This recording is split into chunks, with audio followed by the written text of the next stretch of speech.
It's Surrey Business Affairs with Jackie Mitchell. Hello and welcome back to Surrey Business Affairs with me, Jackie Mitchell. And I'm now joined in the studio by Olivia Ellenger, private detective from Answers Investigation. Hi Hello there, Olivia. Thanks for joining us on the show. No problem at all. Thanks for having me. So how long have you been a private detective? Nearly 3 years now. April 3 years ago. Right. And what's your background? How did you end up becoming a private detective? Sheer coincidence, really. I wanted to move back to the UK. I was living abroad and I wasn't really sure exactly what my next step was going to be. And I stumbled across a job advertisement in the Surrey Advertiser. And here I am, 3 years later. I think I went for the interview on the Friday and started on the Monday. And did you have to do some special training?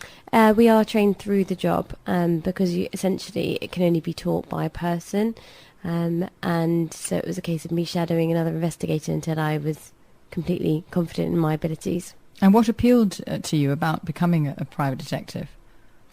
I think getting rid of the monotonous routine that you often find comes with a lot of jobs, and not having the same old activities day in, day out, constantly doing different things.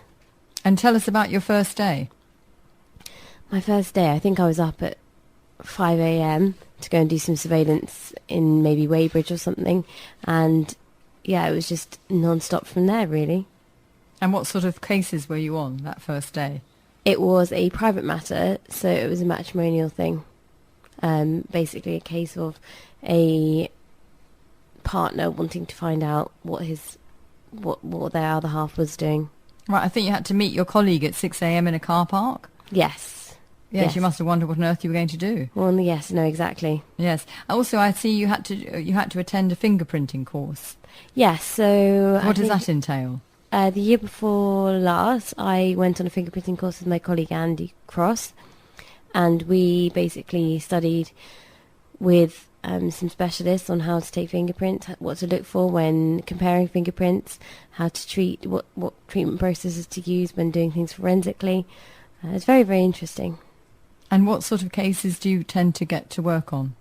Generally, or...? Generally, and particularly with to do with businesses.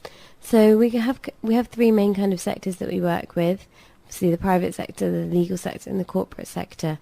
With businesses, it tends to be things like issues with employees, whether it be moonlighting, absenteeism, misuse of company information. So maybe they've stolen the company database and taken it and set up their own business elsewhere.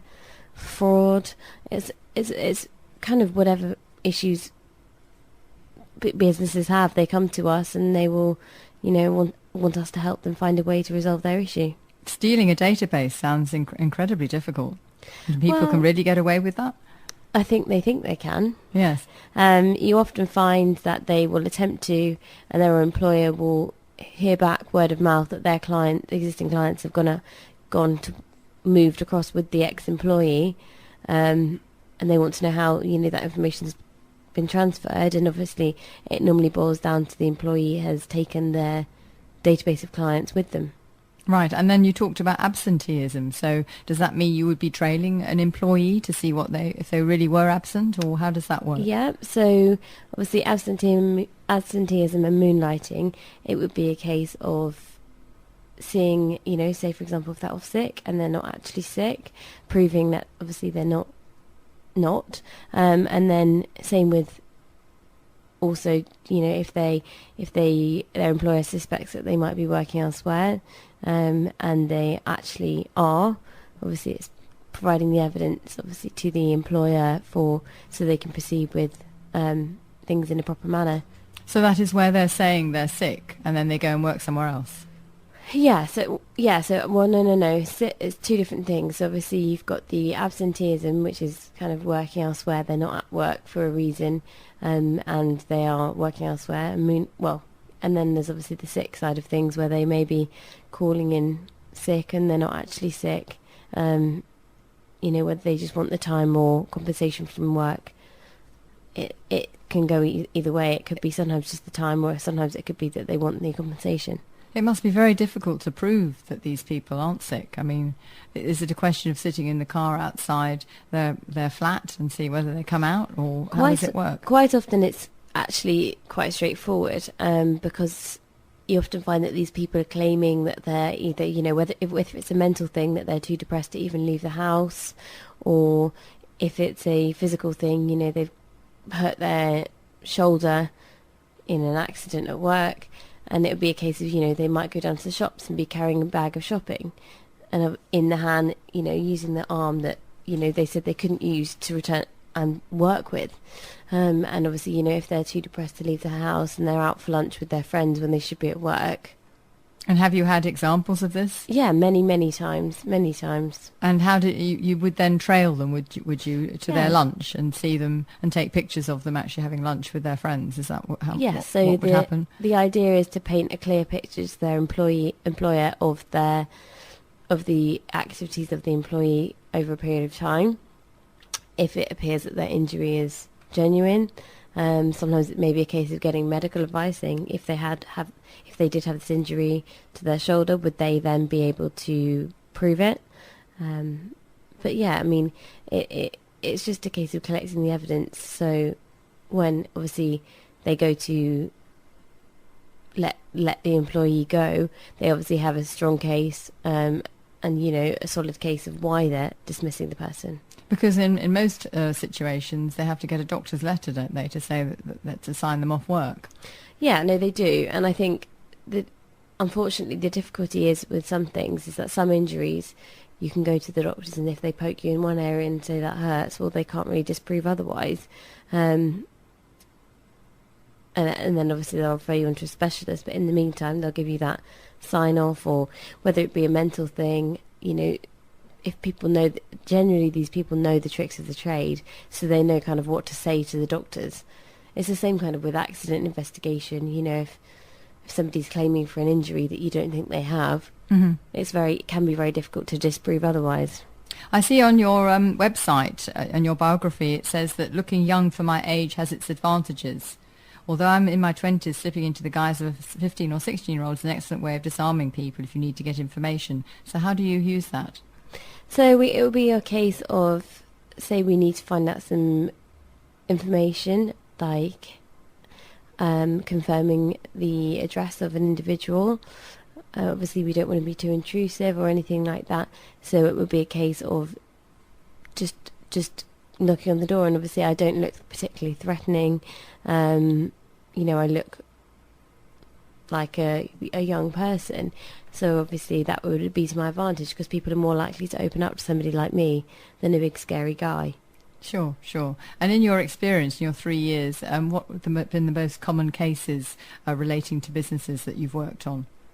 It's often injury, people away from work, and their employers want proof, or it could be theft in the workplace. We've done quite a lot of that, so there's been kind of some dodgy... What sort of things have been stolen? So it may be, factories and things like that, pallets of goods, and they've just kind of been mysteriously vanishing, and they kind of want to get to the bottom of it. So it'd be a case of kind of either doing surveillance or fingerprinting items, because sometimes some of the items get returned as well. And presumably you use a lot of equipment like spy cameras and this sort of thing? Less so these days, because actually quite a lot can be done with actually general equipment, things like SLR cameras or actually mobile phones, because they're very discreet. So that tends to work quite well as well. We do have some cool gadgets, I'd say. So things like cameras in cups and keyring cameras that are shaped to look like car keys. But it tends to be those, the mobile phone and SLR cameras that are most effective.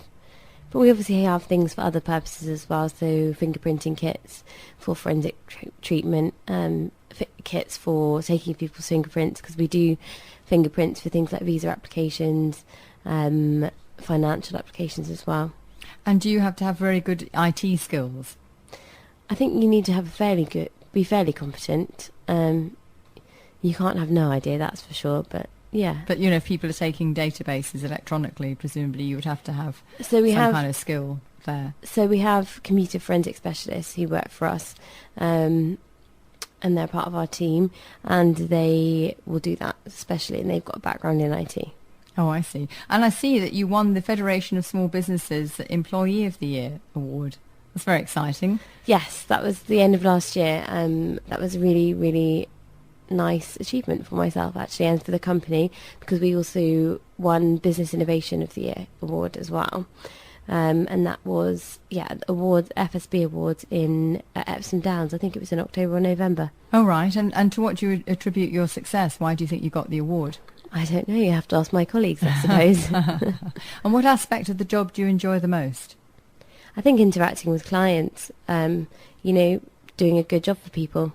Yes, and do you have any advice to businesses about their should they keep an eye out for people that aren't really sick or have got an accident?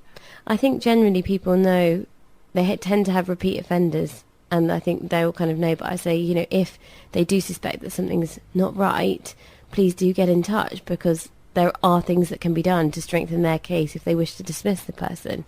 And at what point should they call you then? I think initially when the doubt sets in, because then you want to get as much proof as you can. Right, okay. And if people want to get in touch with you, what's the website address? It's www.answers.uk.com. Okay, thank you very much for joining us today, Olivia. Thank you very much. So that was Olivia Ellenger from Answers Investigation.